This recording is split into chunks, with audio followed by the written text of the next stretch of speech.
আসসালামু আলাইকুম, স্বাগতম ওয়ার্ল্ড নোভা সংবাদে। আমি মোহাম্মদ জুবাইর রহমান আজকে সব আন্তর্জাতিক খবর নিয়ে হাজির হয়েছি।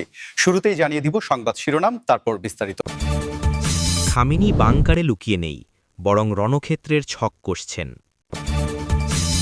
ইসরায়েলের সাথে হাত মিলিয়েছে আরব আমিরাত, তথ্য ফাঁস করলেন সৌদি বিশেষজ্ঞ। ইরাক আক্রমণ স্টাইলে মধ্যপ্রাচ্যে আমেরিকার যুদ্ধজাহাজ, প্রস্তুত ইরান। মধ্যপ্রাচ্যে এখন যুক্তরাষ্ট্রের রণতরী, ধ্বংস হবে ইরানের ফাত্তাহ মিসাইলে। ইরানের যে প্রযুক্তি ঠেকিয়ে দিচ্ছে অত্যাধুনিক F-35 যুদ্ধবিমান। আপনি যদি ইসরায়েলের ধ্বংস চান এবং মুসলিমদের বিজয় চান তাহলে ভিডিওটিতে একটি লাইক ও চ্যানেলটি সাবস্ক্রাইব করে যাবেন। আসসালামু আলাইকুম, স্বাগতম জানাচ্ছি ওয়ার্ল্ড নোভা সংবাদে। আমি মোহাম্মদ জুবাইর রহমান। এতক্ষণ শুনছিলেন সংবাদ শিরোনাম, এবার বিস্তারিত।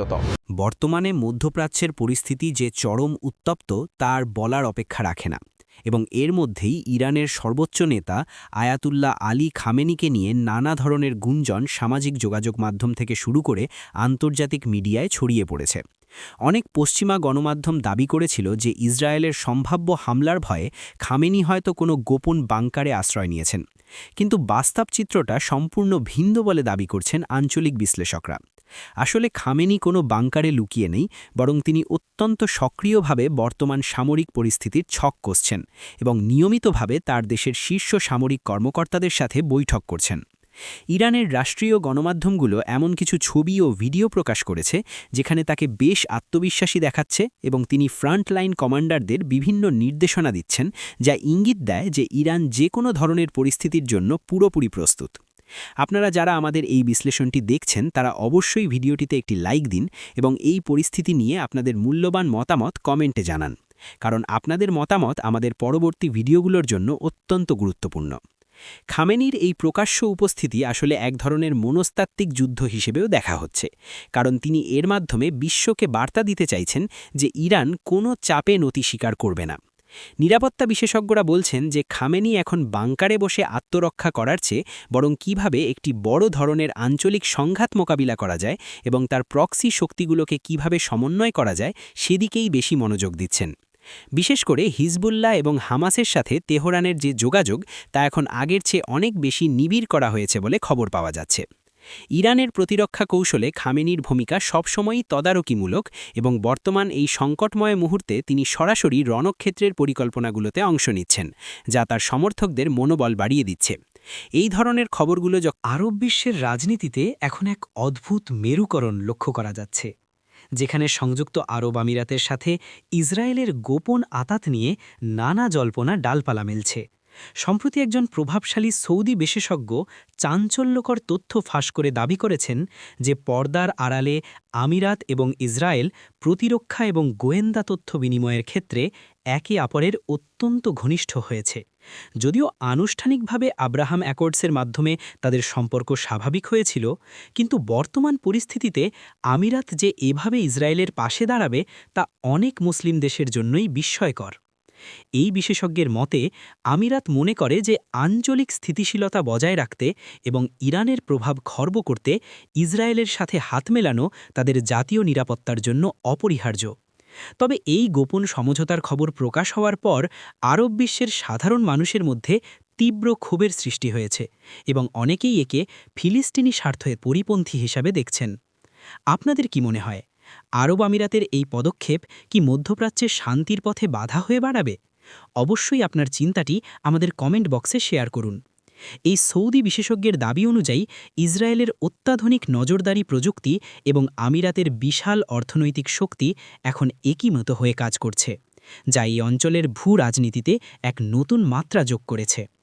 অনেক বিশ্লেষক মনে করেন যে সৌদি আরব নিজেও হয়তো আমিরাতের এই পথ অনুসরণ করতে চেয়েছিল, কিন্তু বর্তমান জনমতের চাপে তারা সরাসরি সামনে আসতে পারছে না।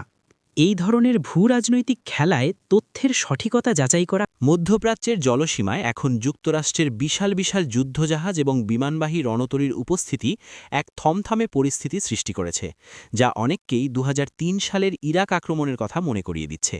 পেন্টাগন থেকে জানানো হয়েছে যে তারা তাদের মিত্রদের সুরক্ষা দিতে এবং এই অঞ্চলে কোনো ধরনের বড় হামলা ঠেকাতে এই মোতায়েন করেছে।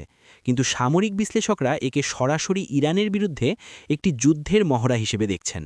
ইরাক আক্রমণের সময় ঠিক যেভাবে পারস্য উপসাগর এবং আশেপাশের এলাকায় মার্কিন রণতরীগুলো অবস্থান নিয়েছিল, ঠিক একই স্টাইলে এখন লোহিত সাগর এবং ওমান সাগরে মার্কিন নেভাল ফোর্স তাদের অবস্থান শক্ত করছে।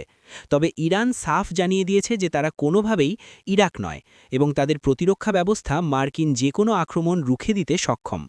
ইরানের বিপ্লবী গার্ড বাহিনী বা আইআরজিসি দাবি করেছে যে তাদের উপকূলীয় প্রতিরক্ষা এবং সাবমেরিন বহর মার্কিন যুদ্ধজাহাজগুলোর প্রতিটি নড়াচড়া নিবিড়ভাবে পর্যবেক্ষণ করছে। আপনারা যারা যুদ্ধের এইসব আপডেট নিয়মিত পেতে চান, তারা আমাদের চ্যানেলটি ফলো করুন এবং নোটিফিকেশন অন করে রাখুন। মার্কিন যুক্তরাষ্ট্র দাবি করছে যে তাদের এই যুদ্ধজাহাজগুলো কেবল প্রতিরক্ষামূলক কাজের জন্য, কিন্তু যখনই কোনো ক্যারিয়ার স্ট্রাইক গ্রুপ মধ্যপ্রাচ্যে প্রবেশ করে, তখন তার মানেই হলো সেখানে উত্তাপ কয়েক গুণ বেড়ে যাওয়া। এদিকে ইরানও তাদের মাটির নিচে থাকা মিসাইল সিটি বা ক্ষেপণাস্ত্র শহরগুলোর ভিডিও প্রকাশ করে বিশ্বকে বুঝিয়ে দিচ্ছে যে তারা যে কোনো পরিস্থিতির জন্য প্রস্তুত। ইরাকের ক্ষেত্রে যা হয়েছিল তার পুনরাবৃত্তি ইরানে সম্ভব নয়, কারণ ইরানের কাছে রয়েছে বিশাল ড্রোন বহর এবং অত্যন্ত শক্তিশালী অ্যান্টি-শিপ মিসাইল সিস্টেম। যুক্তরাষ্ট্রের এই রণতরী মোতায়েন কি সত্যিই যুদ্ধ শুরু করার জন্য, নাকি এটি কেবল একটি বিশাল চাপের কৌশল, তা নিয়ে বিশ্বজুড়ে বিতর্ক চলছে।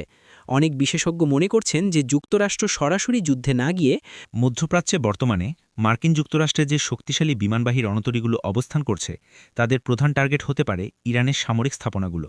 কিন্তু ইরানের দাবি অনুযায়ী তাদের হাতে এমন এক অস্ত্র রয়েছে যা এই রণতরীগুলোকে এক নিমেষেই ধ্বংস করে দিতে পারে।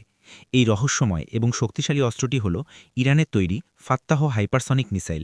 ইরান দাবি করে যে এই মিসাইলটি শব্দের চেয়েও কয়েক গুণ বেশি দ্রুতগতিতে চলতে পারে এবং এটি বিশ্বের যে কোনো অত্যাধুনিক রাডার সিস্টেমকে ফাঁকি দিতে সক্ষম।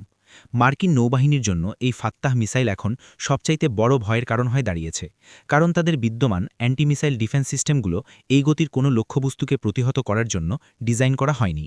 যদি কোনো কারণে সরাসরি সংঘাত শুরু হয়, তবে এই হাইপারসনিক মিসাইল ব্যবহার করে ইরান মার্কিন রণতরীগুলোকে মাঝসমুদ্রে অকেজো করে দিতে পারে বলে সামরিক বিশেষজ্ঞরা আশঙ্কা করছেন। আপনারা কি মনে করেন, ইরানের এই প্রযুক্তি কি সত্যি আমেরিকার নৌশক্তিকে চ্যালেঞ্জ করতে পারবে? আপনার মতামত কমেন্টে জানান এবং ভিডিওটি ভালো লাগলে লাইক দিতে ভুলবেন না। ফাত্তাহ মিসাইলের বিশেষত্ব হল এটি বায়ুমণ্ডলের ভেতরে এবং বাইরে অত্যন্ত নিখুঁতভাবে তার গতিপথ পরিবর্তন করতে পারে, যা একে ট্র্যাক করা অসম্ভব করে তোলে। আমেরিকার নৌবাহিনী যদিও ইজিস কম্ব্যাট সিস্টেম ব্যবহার করে, কিন্তু হাইপারসনিক হুমকির মুখে তা কতটা কার্যকর হবে তা নিয়ে খোদ মার্কিন প্রতিরক্ষা বিভাগেই প্রশ্ন রয়েছে। ইরান এই মিসাইলটি এমনভাবে তৈরি করেছে যাতে এটি ক্যারিয়ার স্ট্রাইক গ্রুপের মূল জাহাজগুলোকে টার্গেট করতে পারে। এর ফলে মধ্যপ্রাচ্যে আমেরিকার যে একছত্র নৌ আধিপত্য ছিল, তা এখন বড় ধরনের হুমকির মুখে পড়েছে। ইরান নিয়মিতভাবে এই মিসাইলের সফল পরীক্ষার কথা প্রচার করে আসছে, যা মূলত তাদের একটি ডিটারেন্স বা প্রতিরোধমূলক কৌশল। যদি মার্কিন যুক্তরাষ্ট্র মনে করে তারা কেবল তাদের নৌবহর দিয়ে ইরানকে ভয় দেখাবে, তবে ফাত্তাহ মিসাইল সেই হিসাব নিকাশ পাল্টে দিতে পারে। এই ধরনের টেকনিক্যাল সামরিক খবরগুলো জানার জন্য আমাদের সাথেই থাকুন এবং আপনার বন্ধুদের এই ভিডিওটি শেয়ার করে তাদেরও জানার সুযোগ করে দিন। হাইপারসনিক যুগের এই নতুন সমীকরণ মধ্যপ্রাচ্যের শক্তির ভারসাম্যকে এক নতুন উচ্চতায় নিয়ে গেছে। বর্তমান আকাশযুদ্ধের দুনিয়ায় যুক্তরাষ্ট্রের তৈরি F-35 লাইটনিং II যুদ্ধবিমানকে বিশ্বের সবচেয়ে উন্নত এবং অদৃশ্য বা স্টিলথ ফাইটার হিসেবে গণ্য করা হয়। কিন্তু ইরান দাবি করছে যে তাদের কাছে এমন প্রযুক্তি রয়েছে যা এই অত্যাধুনিক বিমানকেও শনাক্ত এবং প্রতিহত করতে পারে। অনেক সামরিক বিশ্লেষক মনে করতেন যে ইরানের আকাশসীমায় প্রবেশ করা F-35-এর জন্য অত্যন্ত সহজ হবে, কিন্তু সম্প্রতি ইরানের তৈরি বাভার 373 নামক একটি নতুন এয়ার ডিফেন্স সিস্টেমের কথা সামনে এসেছে, যা রাডার ইভেডিং টেকনোলজি বা রাডার ফাঁকি দেওয়ার কৌশলকে অকেজো করে দিতে পারে। ইরান বলছে যে তাদের এই সিস্টেমটি অনেক দূর থেকেই F-35-এর মতো স্টিলথ বিমানকে খুঁজে বের করতে সক্ষম এবং লক অন করার ক্ষমতা রাখে। যদি এটি সত্যি হয় তবে তা হবে পশ্চিমা সামরিক প্রযুক্তির জন্য এক বিশাল ধাক্কা। আপনারা যারা ডিফেন্স টেকনোলজি পছন্দ করেন তারা আমাদের চ্যানেলটি সাবস্ক্রাইব করে রাখুন, কারণ আমরা এমন সব রোমাঞ্চকর তথ্য নিয়মিত সরবরাহ করি। F-35 বিমানের মূল শক্তি হল এর রাডার সিগনেচার অত্যন্ত কম হওয়া, কিন্তু ইরানের ইলেকট্রনিক ওয়ারফেয়ার সিস্টেম এবং উন্নত প্যাসিভ রাডার হয়তো এই স্টিলথ কাভারকে ভেদ করতে সক্ষম হচ্ছে। এছাড়াও ইরান তাদের নিজস্ব ড্রোন এবং সাইবার সক্ষমতা ব্যবহার করে এইসব ফাইটার জেটের কমিউনিকেশন সিস্টেমে বিঘ্ন ঘটানোর চেষ্টা করছে বলেও খবর পাওয়া যাচ্ছে। এর ফলে আকাশপথে ইসরায়েল বা আমেরিকার আধিপত্য এখন চ্যালেঞ্জের মুখে। ইরানের এই প্রযুক্তিগত অগ্রগতি অনেককেই অবাক করেছে, কারণ দেশটি দীর্ঘকাল ধরে আন্তর্জাতিক নিষেধাজ্ঞার কবলে রয়েছে। তা সত্ত্বেও তারা যেভাবে নিজস্ব